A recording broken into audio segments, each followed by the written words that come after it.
America अपने जिस F-35 fighter jet को दुनिया के सामने सबसे ताकतवर और बेहद एडवांस फाइटर जेट बता रहा था, वही फाइटर जेट पिछले 9 दिन से ज़्यादा का समय बीत चुका है और अब तक वह केरल के तिरुवनंतपुरम इंटरनेशनल एयरपोर्ट पर धूल फाकता नजर आ रहा है। और इस खबर के आने के बाद से अब अमेरिकी राष्ट्रपति डोनाल्ड ट्रंप के रक्षा उपकरणों और एविएशन प्रोडक्ट्स को लेकर के दुनिया भर में हड़कंप मच चुका है और इसको लेकर के सवाल भी लगातार दागे जा रहे हैं। तो वहीं दूसरी तरफ अब इस वक्त ब्रिटिश नेवी के उस पायलट ने, जो कि अमेरिका के इस F-35B फाइटर जेट को उड़ा करके भारत में इमरजेंसी लैंडिंग करवाई थी, उसने आखिरी 29 मिनट के सच को अब कबूल किया है, जिसे सुनने के बाद से पूरे दुनिया भर के होश उड़े हुए हैं। दरअसल अब एक ऐसी साजिश को लेकर के बड़ा खुलासा सामने आ चुका है, जिस पर अब तक सिर्फ कयास लगाए जा रहे थे। अब तक माना जा रहा था कि यह अमेरिकी राष्ट्रपति ट्रंप की बड़ी साजिश का अंजाम हो सकता है और इस चीज़ से अब फाइनली पर्दा उठ रहा है। इसको लेकर के जो पायलट ने बताया है, उसे सुनने के बाद आप भी यकीन नहीं कर पाएंगे कि दरअसल इतनी बड़ी और इतनी स्ट्रॉन्ग प्लानिंग कैसे की गई। और इसके बाद भारत ने लेकिन चंद सेकंडों के अंदर ही इस प्लानिंग को किस कदर से तहस नहस करते हुए अपनी असल ताकत दुनिया को दिखाई है, जिसका अंदाजा अब तक F-35 को उड़ाने वाले फाइटर जेट को भी नहीं था। वहीं आपको बता दें कि ब्रिटिश नेवी ने खुद ही F-35 की पोल खोलने का काम कर दिया है। जो कहानियां, जो अब तक चीज़ें साफ शब्दों में रखी जा रही थीं, जो इसकी इमरजेंसी लैंडिंग को लेकर के पायलट की तरफ से फ्यूल ख़त्म होने और इसके बाद हाइड्रोलिक प्रेशर के कम होने की कहानियां सुनाई गई थीं, वो दरअसल कहानियां बिल्कुल झूठी और अब निराधार होने के बाद इन पर सच्चाई सामने आ चुकी है। इसको लेकर के भारत लगातार इस पर जांच भी कर रहा था। क्रॉस एग्जामिन के बाद अब भारत के सामने कई सारी चीज़ें तह के रूप में खुलती नज़र आ रही हैं। तो वहीं अमेरिका जिस रॉयल नेवी की तरफ से इसे इस्तेमाल किया जा रहा था, ब्रिटिश रॉयल नेवी ने, उसने जल्द से जल्द इसे भारत से हटाने को लेकर के अमेरिका की तरफ से दबाव भी मिलने शुरू हो चुके हैं। यानी कि अब अमेरिका ये चाह रहा है कि जल्द से जल्द F-35B, जिससे रॉयल ब्रिटिश नेवी इस्तेमाल करके अचानक भारत में इमरजेंसी लैंडिंग कराई गई, उससे भारत से जल्द हटाया जाएगा। क्योंकि अब भारत ने जिस कदर से इसकी कमियां पूरी दुनिया के सामने उजागर की हैं, उससे भी अमेरिका की छवि पर बहुत बड़ा इम्पैक्ट पड़ा है। लेकिन यहाँ सबसे अहम बात हो जाती है, पायलट ने जो सच लास्ट 30 मिनट का बताया है और इसके बाद इंडियन एयरफोर्स की असल ताकत आप खुद भी समझ पाएंगे कि उस दिन क्या हुआ था और क्या करने जा रही थी इंडियन एयरफोर्स, जिसके बाद से अब इस बात को लेकर के सामने खुद पायलट ने खुलासा कर दिया है। बताएंगे आपको इस वीडियो में। चैनल पर बने रहें, वीडियो को लाइक और चैनल को अगर अभी तक आपने सब्सक्राइब नहीं किया है तो चैनल को सब्सक्राइब कर लें और बेल आइकन को भी जरूर दबा लीजिएगा, ताकि इससे जुड़ी खबर अपडेट आप तक सबसे पहले सटीक रूप से पहुंचती रहे। और यह आपके लिए कुछ एक सेकंड का काम है, लेकिन इससे हमारी काफ़ी बड़ी मदद ज़रूर होती है। दोस्तों, यह सब कुछ कहानी शुरू हुई 14 तारीख से। सबसे पहले अचानक से खबर आई कि एक F-35B फाइटर जेट, यानी कि अमेरिका का वही सबसे फाइटर जेट जिससे अमेरिका कंप्लीटली स्टील्थ कहता है, जो कि ब्रिटिश रॉयल नेवी के तरफ से इस्तेमाल किया जा रहा था। बताया ये गया कि वह क्वीन एलिजाबेथ एक पोत से उड़ान भरा और अपनी डेली रूटीन पर था, लेकिन वह अपने रूटीन के निर्धारित जगह से आगे बढ़ने की वजह से उसमें वापस लौटने के लिए फ्यूल की कमी हुई और इसके बाद उसकी इमरजेंसी लैंडिंग कराने के लिए इंडिया के अंदर लाया गया। लेकिन बात यहाँ तक सच थी और सब कुछ ठीक नॉर्मल चल रहा था। लेकिन जैसे ही इसको लेकर के IACCS प्रणाली को लेकर के सामने आई और IAF यानी कि इंडियन एयरफोर्स की तरफ से जब इस बात का जिक्र किया गया कि उन्होंने अमेरिका के F-35B फाइटर जेट को ना सिर्फ रडार सिस्टम से ट्रैक किया, बल्कि उसकी कैटेगरी को लेकर भी साफ जानकारी निकाली, इसके बाद से शुरू हो गया दुनिया भर में बवाल कि आखिर अमेरिका का F-35B अगर स्टील्थ है तो क्या भारतीय एयरफोर्स झूठ बोल रही है? क्या भारत का रडार सिस्टम से इसे कैच नहीं किया गया था? तो इसके बाद से शुरू हुई सवाल की झड़ियाँ। लेकिन बाद में इन सब चीज़ों पर जब खुलासा सामने आया और क्रॉस एग्जामिन किया गया तो पता ये चला कि फ्यूल की कमी तो हुई ही नहीं थी फिर बात आई कि इसको लेकर के हाइड्रोलिक प्रेशर कम हुआ और इसलिए यहाँ केरल के तिरुवनंतपुरम इंटरनेशनल एयरपोर्ट से उड़ान नहीं भर पाया। खैर, इसके बाद ब्रिटिश इंजीनियर्स की टीम भी पहुंची, लेकिन वह भी इसे ठीक कर पाने में अब तक असक्षम रही। लेकिन अब भारत का माथा ठनका, क्योंकि चीज़ें एक के बाद एक झूठी निकल रही थी। जो चीज़ें बताई जा रही थी वो गलत साबित आ रही थी। जिस तरह से डेली रूटीन में एक पायलट के पास कागजात होने चाहिए थे, उससे कहीं ज़्यादा चीज़ें और जानकारियाँ उसके पास से बरामद हुई। पायलट के पास से चीज़ें मिलना और इसके बाद पायलट का अपने फाइटर जेट से छोड़ करके एक भी इंच दूर ना जाना।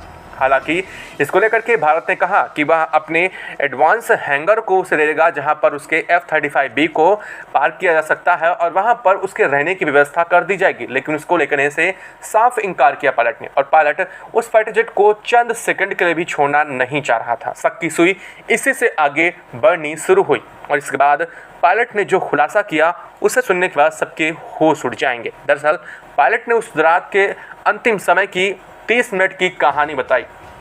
पायलट को जो निर्देश मिले थे वो ये थे कि भारतीय एयर स्पेस में उसे घुसना है और इसके बाद कुछ माइल्स की अंदर की दूरी तय करने के बाद उसे वापस से भारतीय एयर स्पेस से बाहर निकल आना है। बस इतना सा उसके लिए यह मिशन था। खैर, वो उसने किया भी कुछ ऐसे ही। पायलट ने भारतीय एयर स्पेस में घुसने की कोशिश की और घुसने से पहले ही भारत के रडार सिस्टम ने उसे कैच किया।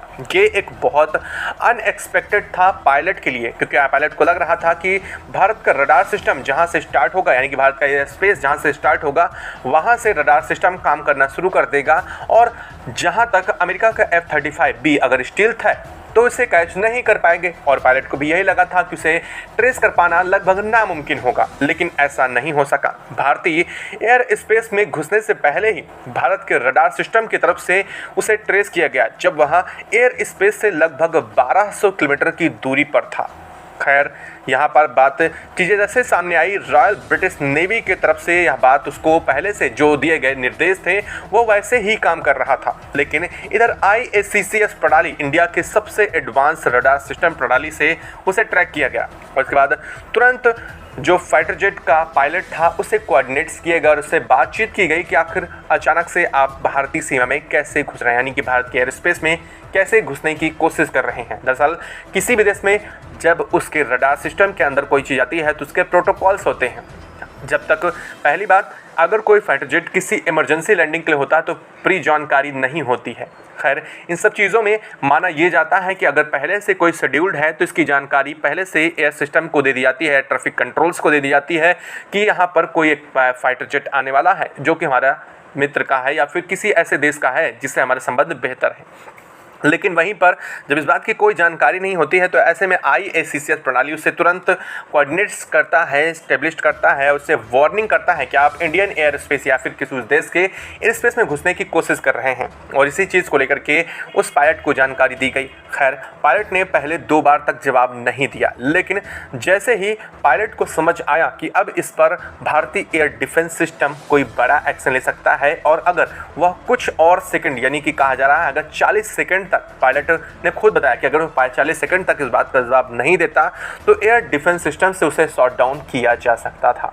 और इस बात को लेकर के पायलट ने जैसे ही जानकारी दी, दुनिया भर के होश उड़ गए। दरअसल अब तक सिर्फ यही माना जा रहा था कि भारत के एयर डिफेंस सिस्टम बहुत एडवांस है, लेकिन अमेरिका के F-35B को ट्रेस कर लिया जाएगा, इस बात का अंदाज़ा खुद पायलट को भी नहीं था। लेकिन पायलट तब तक समझ चुका था कि अब वह इस मामले में फंस चुका है। खैर, जैसे इस बात को लेकर जानकारी पता चली तो पायलट ने वहीं से कहानी बनानी शुरू कर दी। पायलट ने कहा कि उसमें रिफ्यूलिंग की कमी है, उसके पास फ्यूल नहीं है और वह इमरजेंसी लैंडिंग करना चाह रहा है।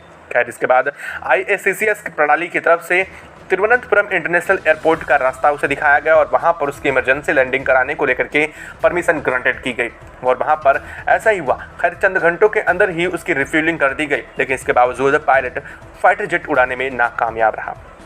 उसके बाद जो कहानी हुई वो सब तो हम जानते ही हैं। ये रही पायलट की वो चंद सेकंडों की कहानी जिसे उसने सुनाया था। खैर, बाद में जब इस बात को लेकर के जांच हुई और जांच और आगे बढ़ी, क्योंकि अब जैसे जैसे दिन बीतते जा रहे हैं अब F-35 के ऊपर से भारत का भी विश्वास उठता जा रहा है। कहा यह जा रहा है कि क्या ये वास्तव में कबाड़ है या फिर इसके पीछे की कोई बड़ी साजिश थी, और इस पर भी भारत ने क्रॉस एग्जामिन करना शुरू कर दिया। इसी चीज़ पर पायलट के ऊपर और साथ साथ फाइटर जेट दोनों के ऊपर नज़रें रखी गई और यह भी चेका गया कि क्या वो वास्तव में रूटीन जो अपने उड़ान थी उसमें ही था या फिर पायलट अपने किसी और मिशन की तरफ अंजाम देने की तरफ आगे बढ़ रहा था। खैर बाद में पता चला कि क्वीन एलिजाबेथ से उड़ान डेली वो रूटीन बेस पर उड़ता था, लेकिन उस दिन जो उड़ान हुई थी वो काफ़ी डिफरेंट थी। यानी कि फाइटर जेट की जो उड़ान उस दिन की गई वो काफ़ी डिफरेंस उड़ान थी, यानी कि वो एक रूटीन के तौर पर नहीं थी। और जिस तरह से पायलट को वहाँ पर पहुँचा और इसके बाद इसके यहाँ सब चीज़ें सामने आई, इससे एक बड़ा सवाल और भी सामने आ जाता है कि क्या अमेरिका का F-35 सिर्फ नाम का 100% स्टील्थ है या फिर इसके अंदर कुछ ऐसी चीज़ें हैं जो इसे कम्प्लीटली स्टील्थ नहीं होने दे रही हैं। आपको बता दें, इसको लेकर के लैंडबर्ग लेंस का अमेरिका ने काफ़ी बार जिक्र किया। ना खुद अमेरिका ने बल्कि रॉयल ब्रिटिश नेवी जो अमेरिका के इस F-35B को उड़ान भर रही थी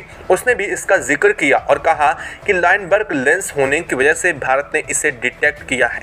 लेकिन अब इस पर भी क्रॉस एग्जामिन करने पर चीज़ें कुछ अलग ही सामने आई हैं। दरअसल लायनबर्ग लेंस कुछ ऐसा लेंस होता है जिसे कोई भी देश अपने स्टील्थ फाइटर जेट पर लगा करके उसकी लोकेशन, उसकी लॉन्गिट्यूड और लैटिट्यूड और वो किस जगह पर उड़ान भर रहा है इस बात की जानकारी निकाल सकता है।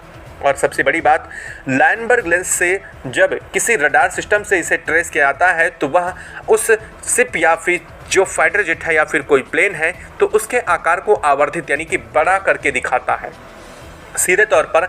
लेकिन ऐसा हुआ नहीं था। यहाँ पर देखा जब गया तो भारत ने सीधे तौर पर अमेरिका के F-35B को ना सिर्फ पहचाना बल्कि उसे क्लासीफाई करके यह भी जान लिया कि यह अमेरिका का F-35B फाइटर जेट है। लेकिन अगर लायनबर्ग लेंस लगे होते तो यह आवर्धित करते इसके आकार को बड़ा दिखाता रडार सिस्टम के अंदर, तो भारत कैसे जान गया कि यह अमेरिका का F-35B है। खैर एक बात और यहीं से सवाल उठता है कि अगर पायलट को इमरजेंसी लैंडिंग की ज़रूरत पड़ती है तो वो अपने आप को स्टील्थ मोड में नहीं रखता है। लेकिन यहाँ पर यह सवाल पैदा होता है कि आखिर पहले कौन सी घटना हुई। पायलट ने खुद इस बात की जानकारी एयर ट्रैफिक कंट्रोल को दे करके AICS प्रणाली से बातचीत करने की खुद कोशिश की थी या फिर हमारे रडार सिस्टम ने उसे पहले ट्रेस किया था। तो यहाँ पर जवाब है कि भारत के एयर डिफेंस सिस्टम के लगे हुए सबसे एडवांस रडार सिस्टम की तरफ से उसे पहले ट्रेस किया गया था। और ना सिर्फ ट्रेस किया गया था बल्कि एयर ट्रैफिक कंट्रोल की तरफ से उसे मैसेज और AICS प्रणाली की तरफ से उसे वार्न भी किया गया था। यानी कि सीधे तौर पर जब वह चंगुल में फंस चुका था तब उसने अपनी आइडेंटिटी रिवील की। यानी कि एक पहले अपनी आइडेंटिटी रिवील करके अपनी जानकारी स्थिति को बताना और दूसरा जब फंस जाओ तब उसके बाद अपनी आइडेंटिटी बताना, दोनों में बहुत मेजर अंतर है। यहाँ पर कई सारे लोग जो सवाल उठाते हैं कि ऐसा था तो अगर वो उसे इमरजेंसी लैंडिंग करनी थी तो अपने आप को स्टील्थ मोड में नहीं रख सकता है। खैर ये बात बिल्कुल सही है, लेकिन आप ये भी तो समझिए कि रडार सिस्टम ने उसे पहले ट्रेस किया लेकिन बाद में उसने अपने इमरजेंसी लैंडिंग के लेकर के जानकारी दी। इसका मतलब ये है कि रडार सिस्टम बेहतर वहाँ पर काम किया है। खैर अब यहाँ पर यह सवाल उठता है कि भारत के पास ऐसा कौन सा रडार सिस्टम था जिसने उसे ट्रेस किया। खैर आपको बता दें कि यहाँ पर 2000 किलोमीटर तक के जो क्षमता रेंज वाला हमारे पास सबसे एडवांस, दुनिया के एडवांस रडार सिस्टम में से है जिसका नाम है स्वॉर्डफिश। अगर आप इसके बारे में सर्च भी करेंगे तो आपको इसको मिलेगा कि इसकी रेंज है 2000 किलोमीटर तक, यानी कि अपने रेडियस में 2000 किलोमीटर तक की रेंज में आने वाली एक चिड़िया को भी ट्रेस कर सकता है। इसकी इतनी कैपेसिटी है, यानी कि यह 2 mm से ऊपर कोई भी चीज़ अगर हवा में उड़ान भरती है तो उसे ट्रेस कर सकता है, चाहे वो एक चिड़िया ही क्यों ना हो। लेकिन यह इसमें लगा AI इनबिल्ट सिस्टम ये आइडेंटिफाई करता है कि यह कोई उपकरण है या फिर रियल में कोई चिड़िया है, और यह इसे आइडेंटिफाई करके उससे थ्रेट्स होने वाले चीज़ों को भी आइडेंटिफाई बेहतर कर सकता है। तो ये है भारत का वो रडार सिस्टम। हालांकि अब तक सिर्फ बात की जानकारी थी कि यह 2000 किलोमीटर है, लेकिन वास्तव में स्वॉर्डफिश की एक्चुअल रेंज इससे कहीं ज़्यादा है और यह बात है हमारे रक्षा के अंदर, इसलिए इस बात को लेकर के ज़्यादा कोई जानकारी नहीं सामने आती है कि असल में इसकी रेंज क्या है। ऐसा कोई पहली बार नहीं है कि भारत अपने रडार सिस्टम की रेंज इस साल में नहीं बताता, बल्कि भारत अपने खुद की मिसाइल्स की रेंज भी दुनिया को सटीक नहीं बताता। चाहे अगर आप अग्नि 5 की बात करें तो बताया जाता है उसकी रेंज 5 से 6,000 किलोमीटर तक है, लेकिन वास्तव में उसकी रेंज इससे कहीं ज़्यादा है और उसकी स्पीड भी कई मैक बताई जाती है। खैर, ये चीज़ें होती हैं कॉन्फिडेंशियल। इस चीज़ ऐसी कोई भी देश इस तरह की सारी जानकारियाँ पूरी दुनिया के सामने उजागर नहीं करता है। लेकिन आपको क्या लगता है कि क्या अमेरिका का F-35B कबाड़ है या फिर यह किसी साजिश के तहत जानबूझ करके भारत में भेजा गया है? क्या लगता है कमेंट बॉक्स में लिख करके ज़रूर बताएं। साथ ही वीडियो को लाइक और चैनल को अगर अभी तक सब्सक्राइब नहीं किया तो सब्सक्राइब कर लें और बेल आइकन को भी जरूर दबा लीजिएगा। जय हिंद दोस्तों।